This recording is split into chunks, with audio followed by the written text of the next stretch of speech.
Okay, so we are talking about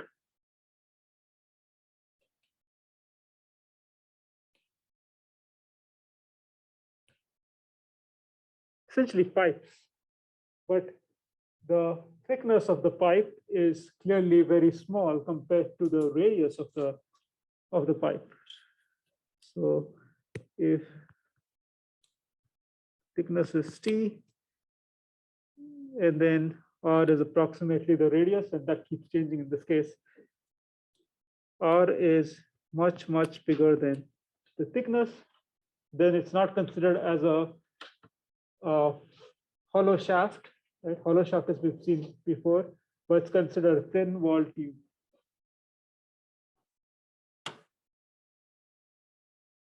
This has to be completed. This is just the cross section. Let's say that this is the axis.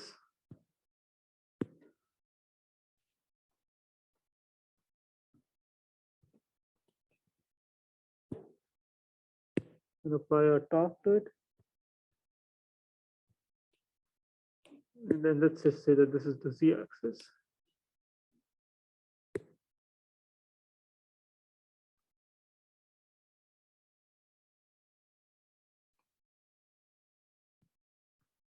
So again, like previously, we've done the derivations. We consider a thin section AB, and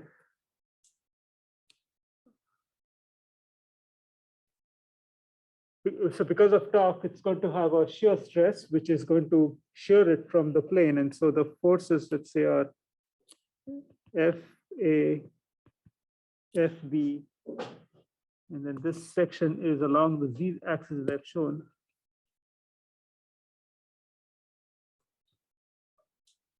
Let's call that delta Z. Okay, and this thing has some thickness. The thickness, let it be thickness TI. So where I would be either TA or TB, depending on which side it is. So in case of FA, it's the thickness is TA, and the side where it's FB, the thickness is TB. Okay, so with that, we are all set. We have to find the net force in the Z direction, which is going to be the force FA minus FB. But the shear force, so since this is shear, if the shear stress on face A is tau A, then we need to multiply it with the cross-sectional area at A, and that's going to be thickness TA times delta Z minus shear stress at B, thickness of B, length of the element. So this is the area.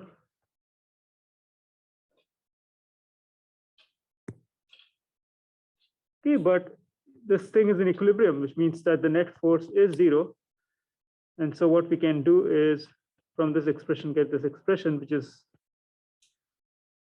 kind of interesting, that tau A TA minus tau B TB is 0, which means that tau times T is a constant. The shear stress times the thickness is a constant. And if you see the book, they usually call it Q. Units of that would be Newton meter square, right? I don't know what that Q is called. I think shear flow or something like that. The key is that the product of the shear stress times TA is a constant, which can be used, by the way, to find if you know the shear stress and the thickness on one side. You can find the shear stress on any other side, because the thickness is something which you can easily measure using a caliper or whatever measurement instrument you use. Okay, so that's one fact. The other thing we want to know is somehow relate the shear stress with the external torque, which I drew here. So how is the shear stress related to the torque? And that is, again, a small derivation, which I think is worth having here, so that you know how it comes from, where it comes from.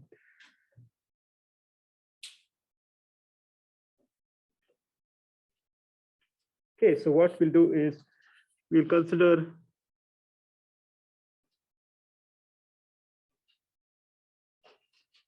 the thin shell. This is the point O. And it's that this is the small element on the section. So that's, say, ds. The thickness is T.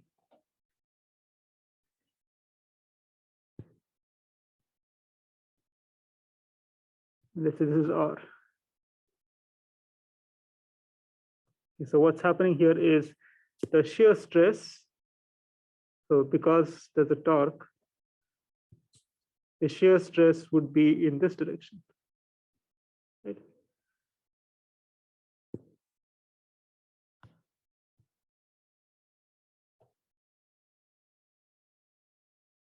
Okay, so what we'll do is we'll first find the force on that small element. And once we know the force, we'll equate that to the torque by taking the appropriate momentum. So the force is tau, and since it's acting on a small element, it's called that element. The area of that element is, let me just call that dA, which is ds times the thickness. That's the area. And since this is the force on a small element, that should be dF. Okay, so we have got the force on that small element in terms of shear stress. Now let's just find an expression for the torque. The torque is nothing but R dF, where R is the radius as shown. Since the shear stress acts in the direction which is 90 degrees to that R, the force also acts in that length. So it's R dF, the way it is shown there. Otherwise, we'll have to find the component between R and dF. That's basically 90. So sine 90 is 1. And so since it's the torque, I need to integrate over the complete cross-sectional area. So I can now sub in for the value for dF. It's tau dst. Okay, I think I can pull out the shear stress and T. That doesn't change with along the circumference. So I'm left with R ds.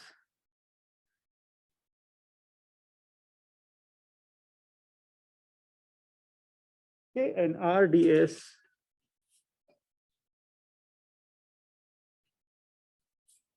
okay, think of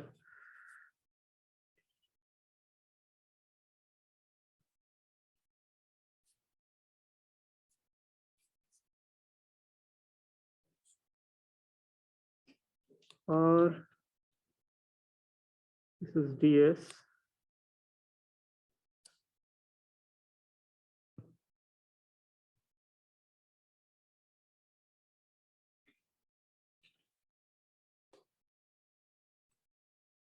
That is RDS, which is, if you take this to be, I don't know, let me call that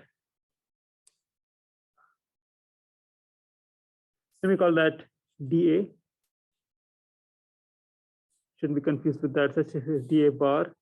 Then that is, so dA bar is that area of that rectangle, sorry, triangle, right? And the area of a triangle is half base times height. So dA prime is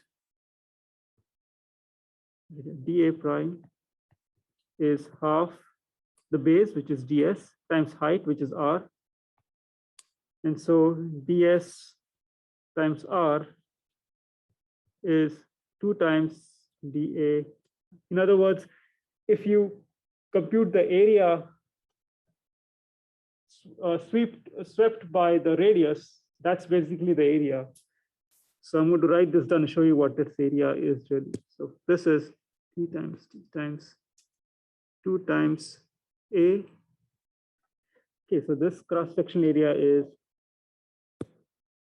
this area is right here.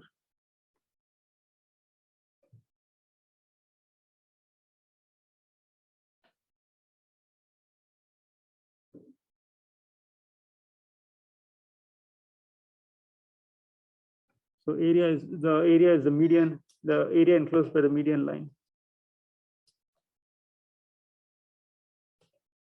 is the area enclosed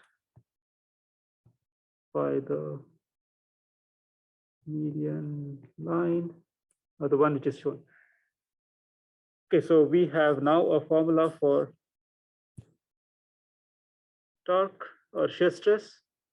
It's capital T divided by small t times 2a. So I'll just write it this way.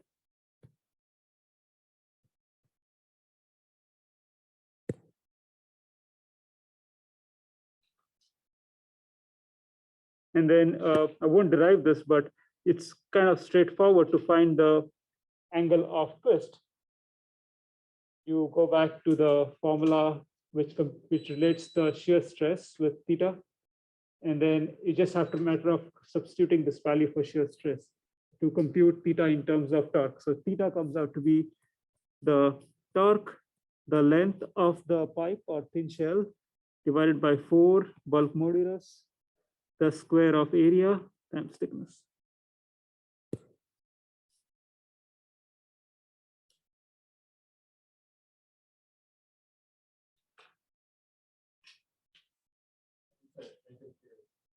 Angle of twist.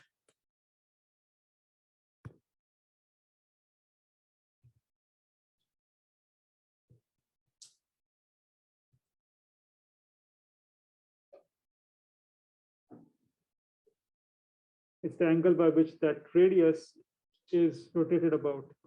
So if it turns by, if the cross section turns by 0.5 degrees, that would be the angle of twist.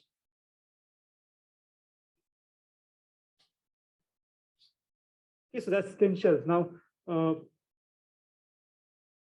there are actually 2 variants here. One is thin shells, which are closed, like pipes, and then thin shells, which are closed, but then you cut a slit over it, and then it becomes an open section. So what I mean by that is the following.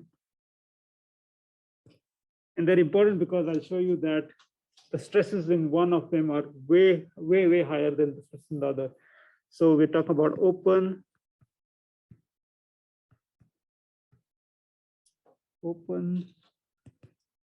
thin walled sections.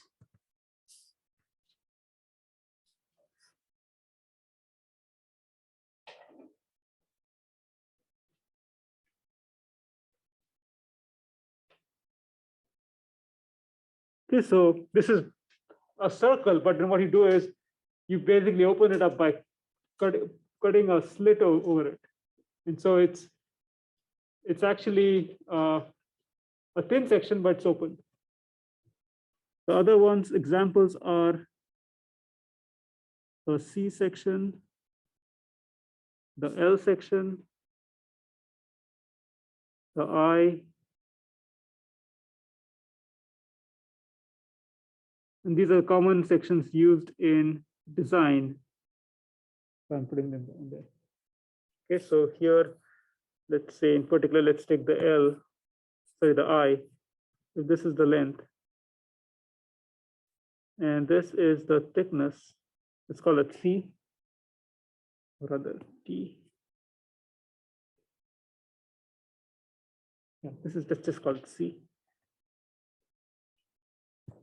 Okay, if the length is much bigger than the thickness, thickness is something which is in the plane of the paper, then these sections are actually not to be analyzed as thin-walled tubes which are closed. They're to be analyzed as shafts which are open and they're non-circular. So what I mean by that is the right way to find the stress in, for example, the I section is to not use this equation. And that's because this is a closed section and that is not a closed section. So what you need to do is you need to go back over here and treat that using this equation. Basically, it's a rectangular shaft, right? It's long and slender and thin. And that's how you will try to find the maximum stress. So for example, let's see if you want to find the maximum stress in an I section, we'll use this formula, tau max equals T divided by alpha B C cubed. I'll put those dimensions down there.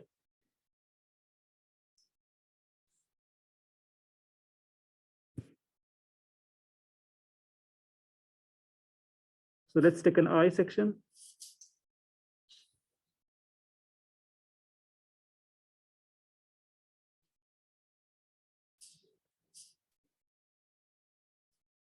The length and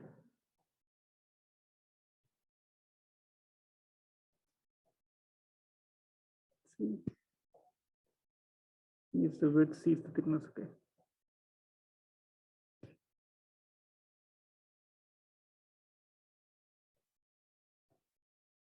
Or the other way, sorry.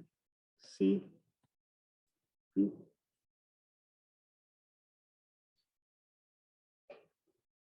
I think I got it right this time. C is the, yeah.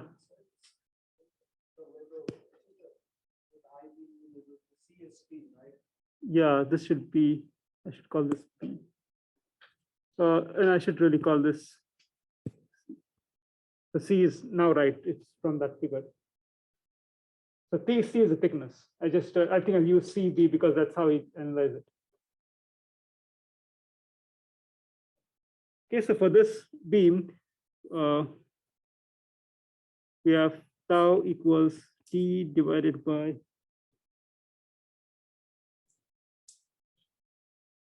alpha BC cube.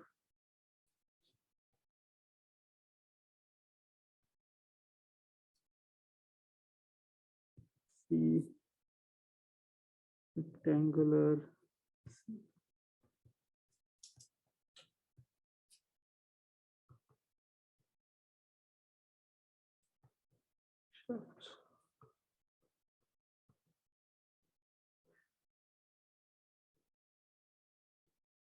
Okay, so T is the external torque, B is the width, C is the thickness.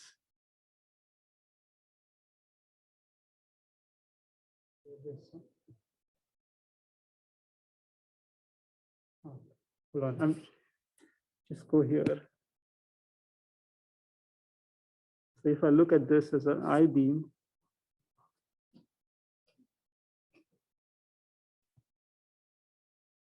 L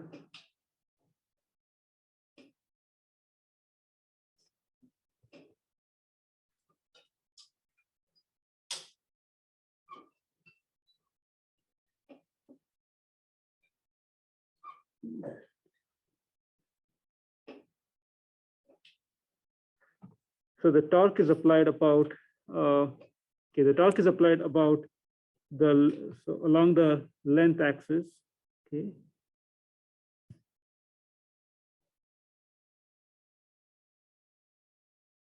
First of all, there was a correction. I'd put accidentally BC cube. It's BC squared, otherwise it's not dimensionally correct. And the other thing you want to remember is that this shaft, when it's subjected to torque, the torque is, I would say, at right angles to the length, which has dimensions B shown. Okay, and so that formula which you see for tau and theta is for that particular loading. That's kind of important. Okay, and then the thing which I've sort of had left out last time was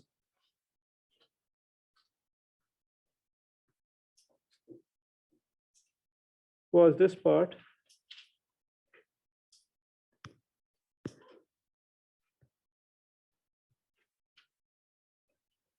Yes, so these are thin wall sections, and if I'm trying to understand or compute the shear stress in these specimens when it's loaded,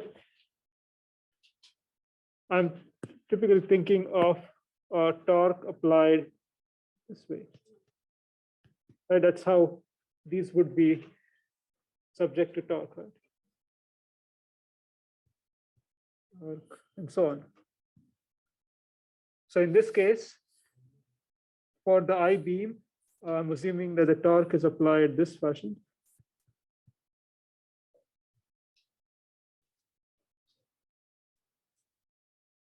Okay, so this formula is incorrect, as I said, it's VC square. Okay, now this formula is for, maybe I should just draw it here. This formula was for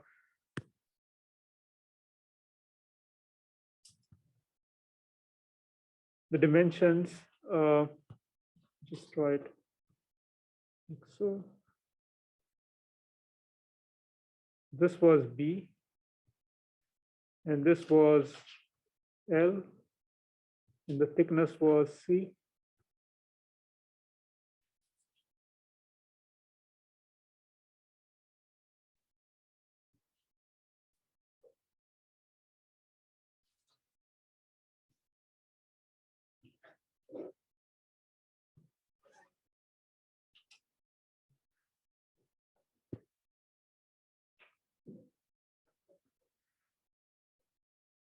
Okay, so if I have to apply that formula for shear stress on the specimen I've shown here, then we would have T is same as T alpha. Now B, you can see that the B and L have been reversed in that figure there. What is B on the left side is L. So what I need to do is put B equals L. This B is L. And then C remains the same.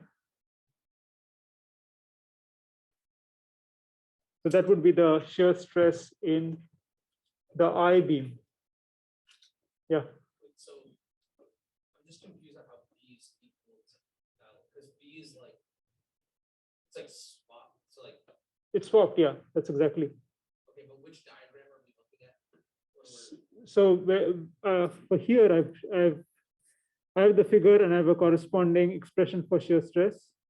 Okay, I see. So I looked, So you would, that diagram, it's one above. right. So once we get the shear stress as this, we need to find or compute the factor alpha, and that alpha comes from this table.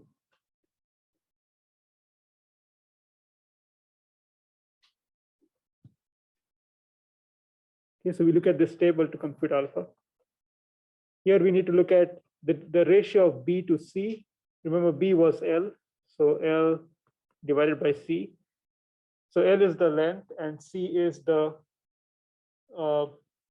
thickness, and L is much, much bigger than C. So L to C goes to infinity, and so we choose 0.33 as an approximation to, okay, so alpha is 0.33.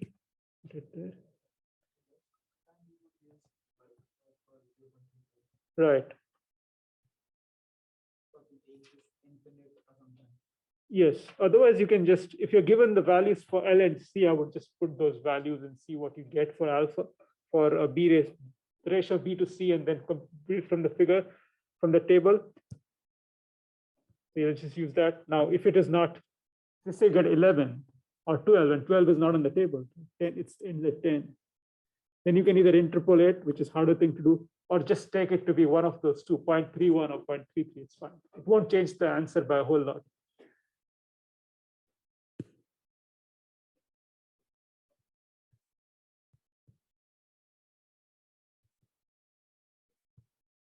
And so the shear stress is now T. In fact, that if you compare this cross section with this cross section, so you're supposed to torque these two along the axis, passing through the center, like so. And let's say that R is the radius and T is the thickness. If you want to find the shear stress in the first one, this is considered as a closed section, and the shear stress is given by the formula I derived some time back. It's torque equals T divided by 2 times A times T. So the area is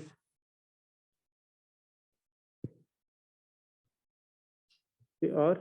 So the area is going to be pi r squared. Now, really, that should be the area which is enclosed by the median line. But here, since the thickness is small, we can approximate that to be just r. So 2r pi r squared divided by t. Yes, that's one formula. Now, for this one, the shear stress, you can derive an expression for the shear stress using this is from the lecture 15, which I took right here. Okay, so here what you can do is you can derive the formula for the shear stress using tau max equals alpha b c cube, in which the thickness c is, so b is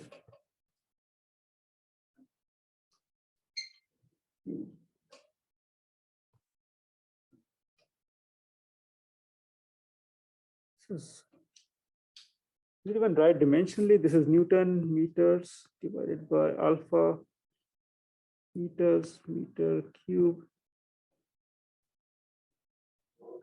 This doesn't seem to be right dimensionally. Let me just check this. That's what probably was there.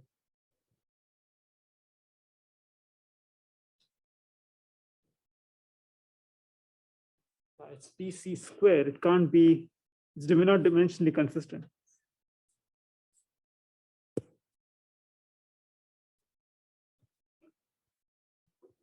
In my hurry, I just wrote it down as cube. So just correct that c squared. Now it's dimensionally consistent. So how about the theta? Theta is fine, right? Theta is not a problem. Yeah, so formulas, don't worry, I'll always give it to you in the exam. But that was, I should have corrected, caught that earlier.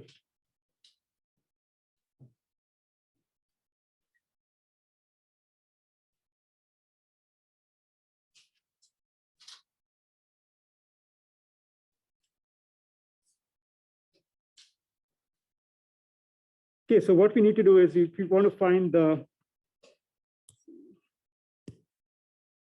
so we have to use T divided by alpha B C square. Here B equal to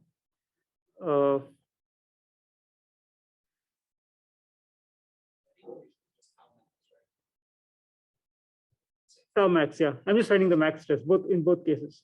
So C equals T, it's the thickness. B equals the length. So length is 2 pi r.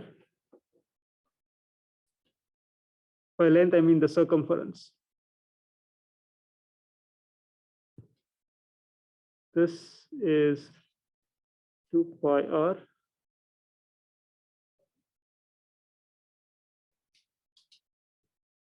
Draw that figure again here. C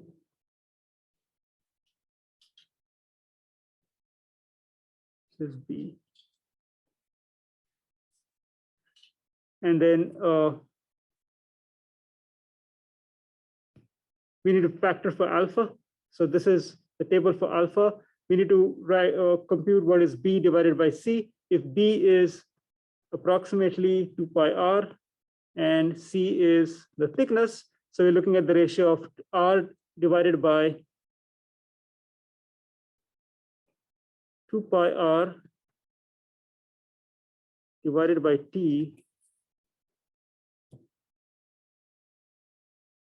right, which is approximately r divided by t.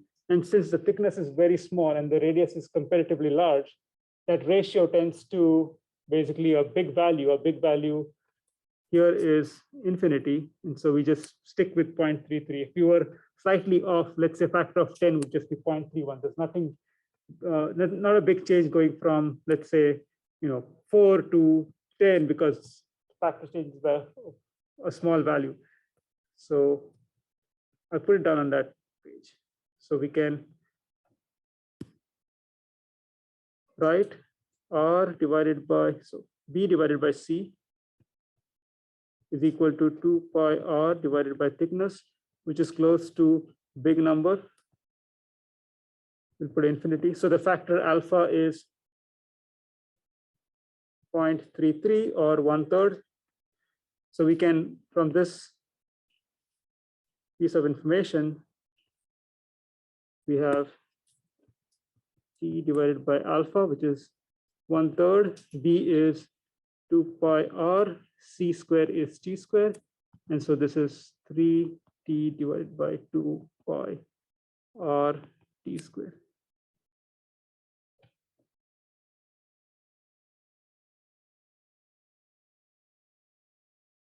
Okay, so let's just write this as T1, tau1 and tau2. So now let's just take the ratio of tau1 to tau2.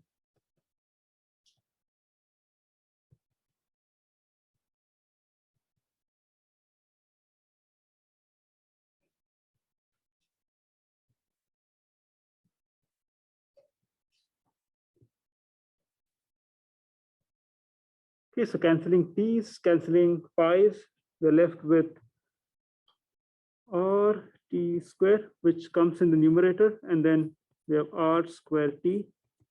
So we can cancel 1r, 1t, and we're left with t divided by r. I think I forgot a factor of 3. Yeah, 3. 3 is not very important here, as you see.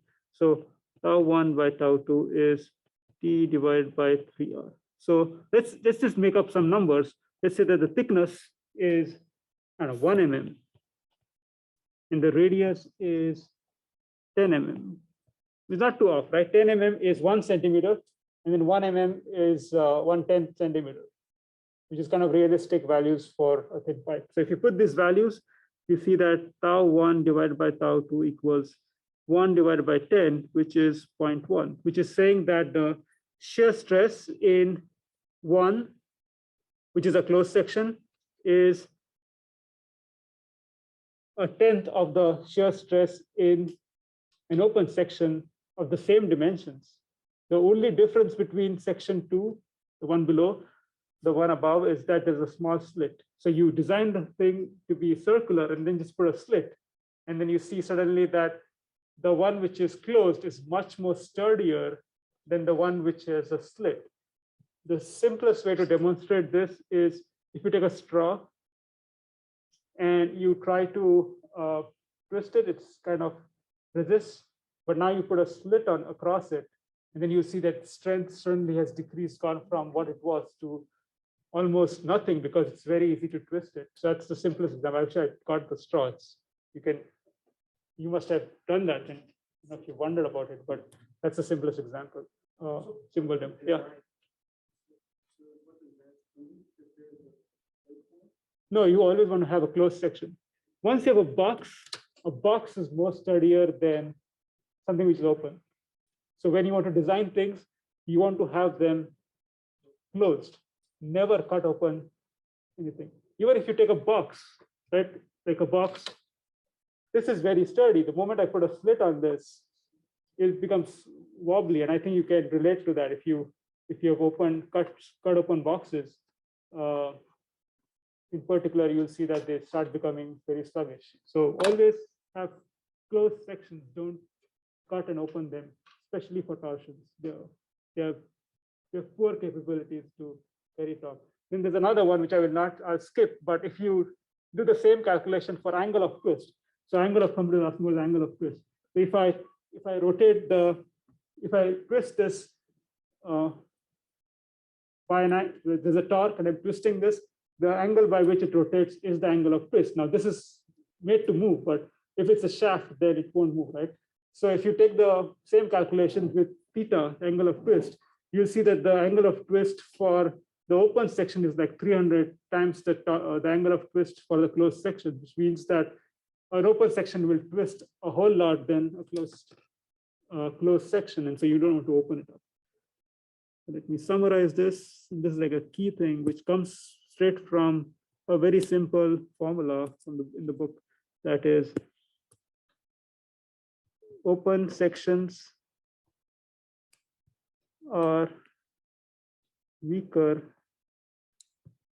than closed sections in torsion.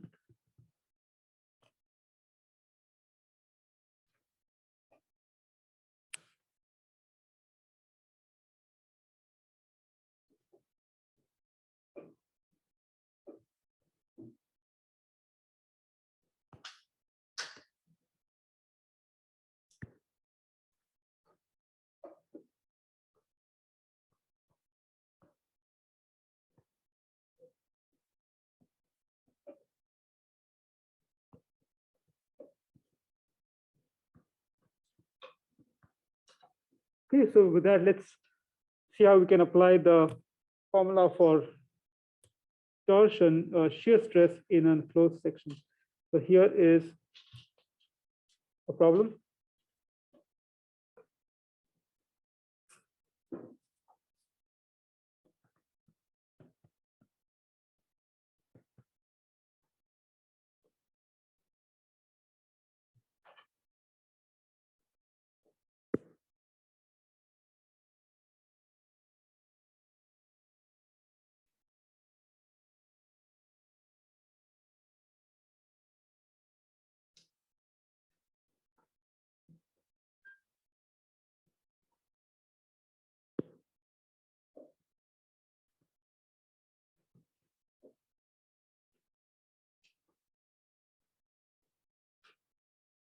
Okay, so a question like this, you're told to compute the shear stress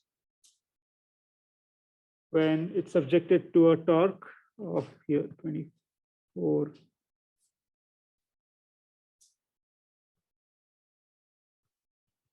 kph.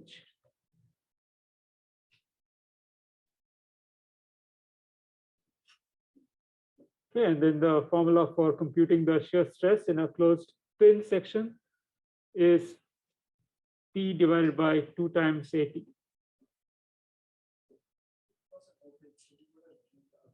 Yeah, right.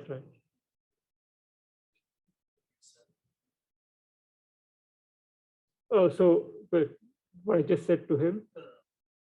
Oh, so for a problem like this is the when you see the figure on the right, it's not clear where the torque is applied, but you need to assume that the torque is applied the way I've shown it in that figure there. And then we'll use the formula shear stress is torque divided by 280. So that's the only formula for thin wall sections. So in that formula, torque is given. It's 24 kph. The thickness, well, that depends on which part you're looking at. If you want to find the shear stress in AC, in the first figure, actually, the shear stress, the thickness is the same in all sections. So the thickness is the same, and so the shear stresses are the same. But for the bottom one will be different because the thicknesses are different, right? And then the area is the area enclosed by the median line. Okay, so let's just do it one at a time. Let's call that A1 and 2. 1, 2. So for 1,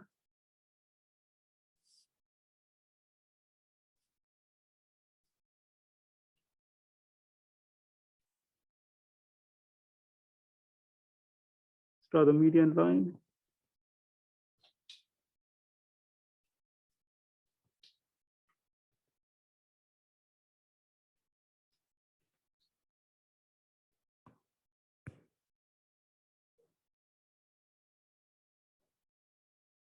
This is the area.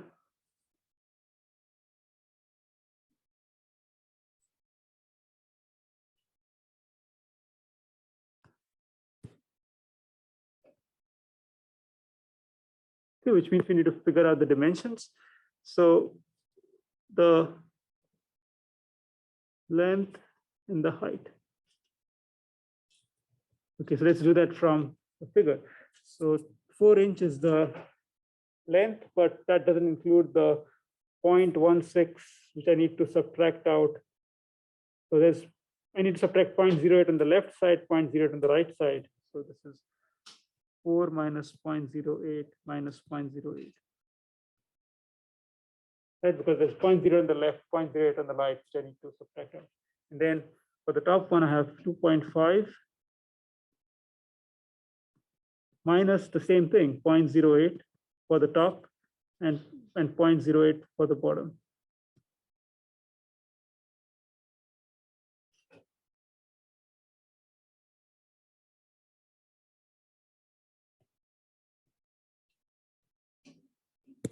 Okay, so the stress in AB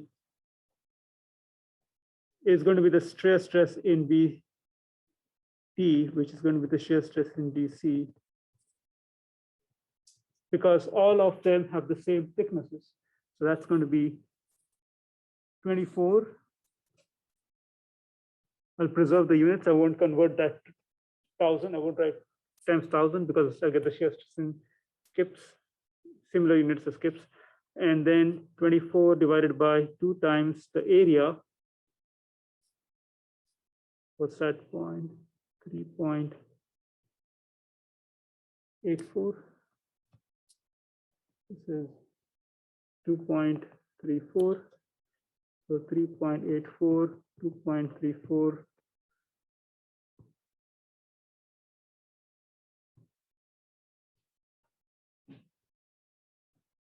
And the thickness is the same, so 0.16.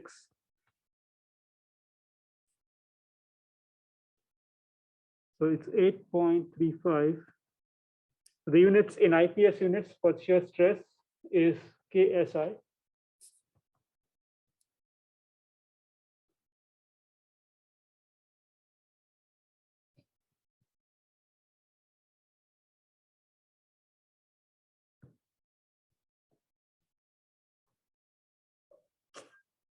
Great. So let's draw the similar figure for number 2.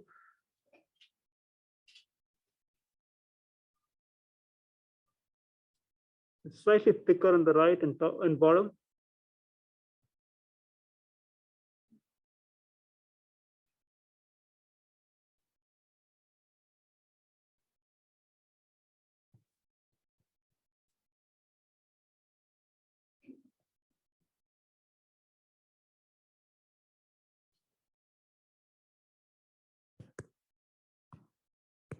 And that's the cross section.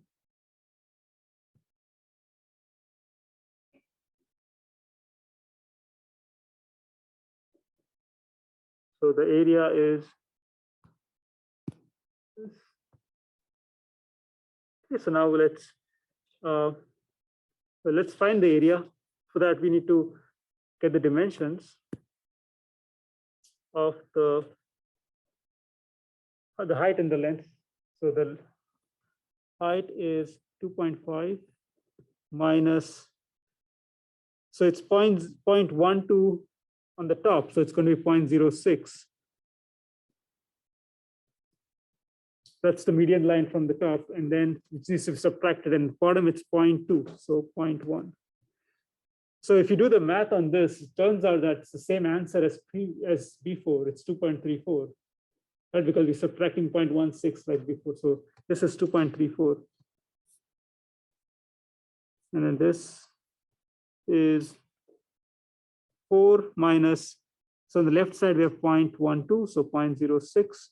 Right side we have 0.2, so 0.1, and you will again see that's the same one, 3.84. The area is going to be the same because the dimensions, the yellow region is the same area as the one before. However, the shear stresses are not the same. So shear stress in AC will be equal to shear stress in AB because they have the same thickness, and that's going to be the torque divided by 2 times area times the thickness of AB and AC, which is 0.12. So the answer is 11.13 KSI, and then torque or shear stress CD equals shear stress BD equals 24 divided by 2 times 3.8, 2.34, thickness is 0.2. That comes out to be 6.68 KSI.